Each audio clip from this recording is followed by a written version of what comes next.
All right, guys, welcome to another edition of Move with Matt. I've been on kind of a little hiatus lately from the podcast world, just other obligations when it comes to work, family, hunting, a lot of stuff going on this time of year.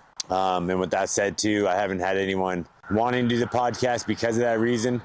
It's been a lot of travel time for them, or sicknesses, or hunting. So these people that I have lined up to get on this show, it's going to be pretty fun here in the next couple months. Just these people that I really envy a little bit, just where they're at in their fields, and they're super knowledgeable in their field, and I can't wait to share their stories with you guys. So we're just going to shoot the bow today, just me and you guys, and we're going to shoot the shit a little bit, and let's get moving. All right, let's see what the first yardage is here. I don't want to block the shot too much. 34 yards. That seems to be fitting because I actually, for those of you guys who are following me, probably saw that I posted a buck that I recently shot, and I shot that buck at 34 yards. It's a nice little 3x3 with eye guards, as I call them. There's so many different ways to call, emulate, or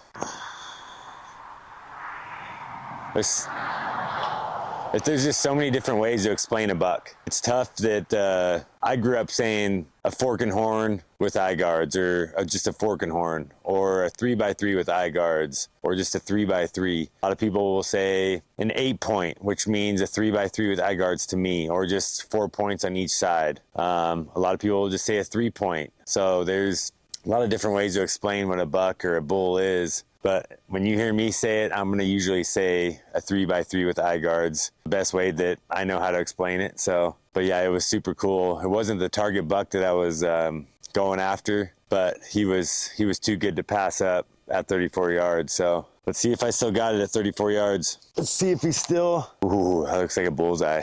Oh. A couple things that I wanted to get off my chest and lead off with here is that I switched brokerages. I'm sure a lot of you know now. It's been a couple weeks now, but I have switched from Century 21 over to Pure West Christie's International Real Estate, which is more known specifically in Montana.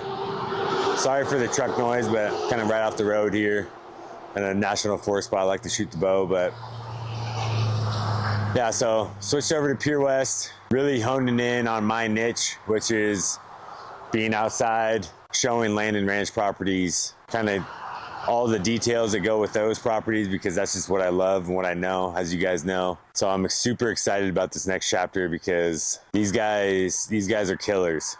This whole brokerage is full of dogs that work hard, do a lot of production, and know their shit. So I can't wait to surround myself with them, learn from them, also help them, and just win as a team, keep growing. And like I said, it's really, really awesome because this brokerage we are the #1 team in Montana when it comes to productions and sales in all of Montana. I'm fitting my little niche into that brokerage because there's not many people in our firm that does strictly land and ranch stuff. Great addition to the team. Like I said, super excited to pick all these guys' brains and hopefully help them help me grow, and vice versa. Can't wait to see what's in store this next couple of years.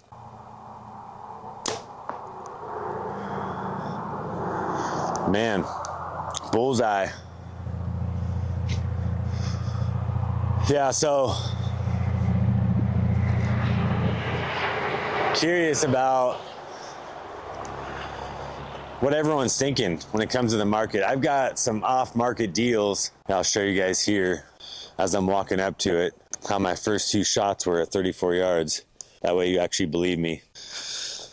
Yeah, but just curious to see and hear your guys' thoughts. Leave them in the comments or even reach out and DM me. Like, I've had a lot of people reach out to me as of late that are thinking about selling properties. Got a couple big ones coming up when it comes to acreage. One that's going to be over 100 acres, potentially a few others that'll be over at least 20. So yeah, it's super exciting. If you're ever interested in those types of properties, reach out to me because I've got the off-market deals going right now that I've signed disclosure forms with them to kind of market them as off-market, but also we will be listing them. We're not sure if we're going to do it here in the near future in the fall or winter, or if we're going to wait until spring. But yeah, if you're interested in those types of property, that's like, those are what I'm really honing in on, like I said. So I've got a few in my back pocket that are pretty awesome.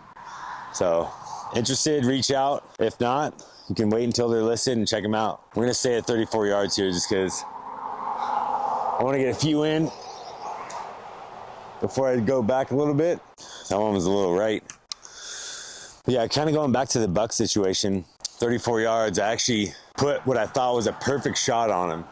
Hit him right in the front shoulder, right behind the front shoulder, like where I thought as soon as I released it, oh man, that's a hard shot. That's an instant kill shot. But he actually took off and ran for a little bit, and I could see the blood coming out. And then it hit me that he was facing me just a tiny fraction. As he was turned towards me more like this and not more broadside, just more a little bit like this, it caught a little bit. It hit perfectly, but since he was facing that direction, it hit back behind the heart and the lungs and hit the liver and into the guts, unfortunately. So with that, I had to chase him a little bit, and I found him in the timber bedded and got a good shot on him again, which ultimately put him down. But I just say all that to say is that bow hunting is hard. It's like extremely hard. You could do everything right, or what you think is right, and you could be a fraction off, and that could be all the difference in him falling over in 10 yards versus going to have to get him into the timber 100 yards and putting another shot in him so he's not suffering. Because to me as a hunter, that is my number one thing that I never want to deal with. It actually sat with me for a little bit because I am somebody who is a perfectionist, and I don't take pride in putting in the time and the work. Like, I'm out here all the time, you guys. I'm sure you guys know that about me by now. I'm getting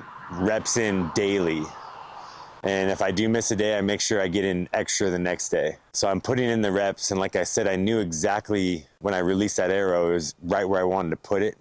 But I just didn't factor in that he was a little bit quartered toward me. And just that little bit of that angle difference changed the whole ball game. I got him down, and it wasn't like he suffered too long or anything like that, but that's the stuff that makes the difference. And who knows, maybe if that was a bull, maybe because there's such bigger, stronger animals that I'm chasing him for way longer, or he gets away and I don't find him, and then you end up losing an animal. And that's something that I cannot live with. I was actually just talking to my wife about this, and I don't even know how many bucks I've killed in my life.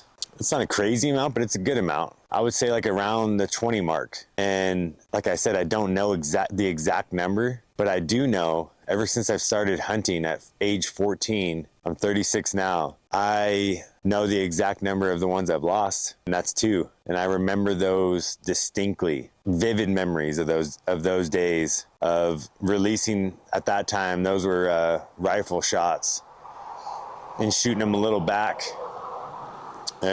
towards the guts areas, and following them, tracking them, getting on them even the next day, jumping them, seeing them still alive, but then ultimately losing them and never finding them again. Knowing for sure, because I found the remains the following year when I was hunting of one,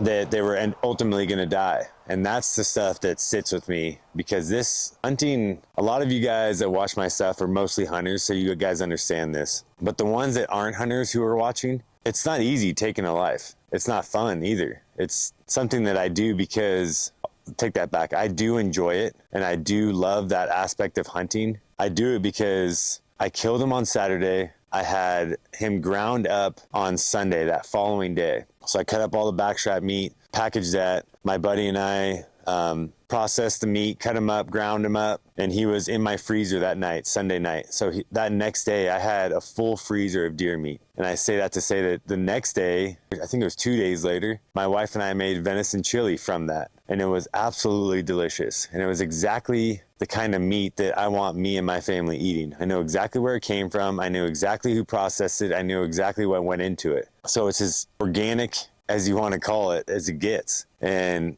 that's the stuff that I live for. And like, I really want to get a bull this year because I just love eating elk meat. If I don't have to buy meat from the store, like, that's the ultimate goal. I don't ever want to have to buy anything from Costco or these local grocery stores, because I don't know where the hell it came from. I don't know what the hell they're feeding these organic cows, ground beef, whatever you want to call it. I'm doing it because I want to feed my family, nourish our bodies with that meat that is coming straight from the wild. Me releasing that arrow, me releasing that bullet, me dragging that animal to a spot where I can cut it up into quarters and haul it off, or butcher it right there. And then me grind it up, package it, put it in my freezer myself. And I swear, I notice a difference when I eat that stuff versus when I eat something from the store. I don't know if that's whether that's like antibiotics or whatever else they're putting in it, but it makes a huge difference to me. And it's something that I grew up with. And to be honest, one of my favorite memories of that day, this past Saturday, was my wife and my girls met me there. Sent her a picture of the arrow with it covered in blood. And she knew that he was down. She was like, are you in a place that we can meet, hang out and watch you take care of it and take pictures with those girls and create those memories? And fortunately I was. So it was so awesome because the girls got to be there watching Dad take care of a deer that he had just harvested to put in the freezer for us to eat for the wintertime and hopefully all of next year. So yeah, that was kind of a bit of a rant there, but there's a lot of people that kind of hate on hunters for some reason. And a lot of people eat meat too, which blows my mind. People that are eating meat are hating on hunters. That just doesn't add up. You know what I'm saying? I understand, like I was just kind of breaking down. It's not easy taking a life, and it's really not fun. So that's why I'm out here every day trying to get my practice in. And so I can put that ethical shot on an animal and put it down as quickly as possible without him even knowing what happened. Yeah, let's get a few more reps in here and we'll talk about a couple of the listings. It's a good shot right there. But yeah, I've got a couple buyers right now. It's been really fun looking for their dream properties of their little homestead, as I always like to call it. It's really the shit that I love to do. I know I feel like a broken record with some of these, but I got to another bullseye shot, but one of them was about 3 inches to the right. That is not ideal. So yeah, I get to help these families. Been dealing with a lot of younger families, but also kind of all age demographics who are just looking for that Montana dream. I've got a client right now who's building their dream home on 20 acres, and I was just talking with him this morning. It's like he's living a lot of our dreams. It's in the perfect location. It's not even 5 minutes out of town, but you're in this completely remote country area with incredible views, building this incredible, I think about over 5,000 square foot house. It's literally everything that all of us want. It's been really cool to be a part of the process because I've got to speak with the architects, the engineers, the framing crew, the GC, the builder, all these guys helping expand my knowledge in the world, helping me improve my game so I can pass that along to other clients or even myself as we move forward. And there's been a lot of kind of hiccups that you just deal with, whether that's like a septic easement going through somebody's property because your land doesn't have the suitable drain field area. It's just little things like that come across on all these different properties that helps build that knowledge base and just makes me better. So it's been really cool, and I just feel extremely grateful to be a part of these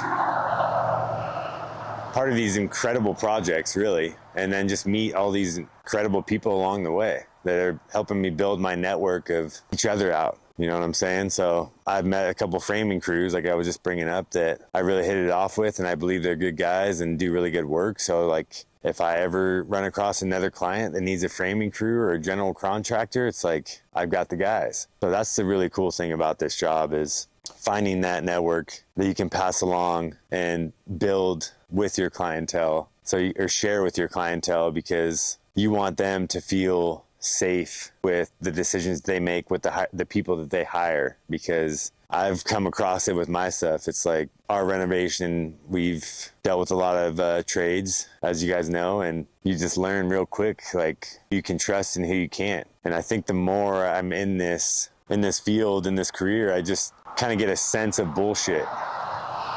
You can tell really quickly who's bullshitting you and who's not. who's giving it to you real and who's kind of just the ultimate bullshitter, to be honest.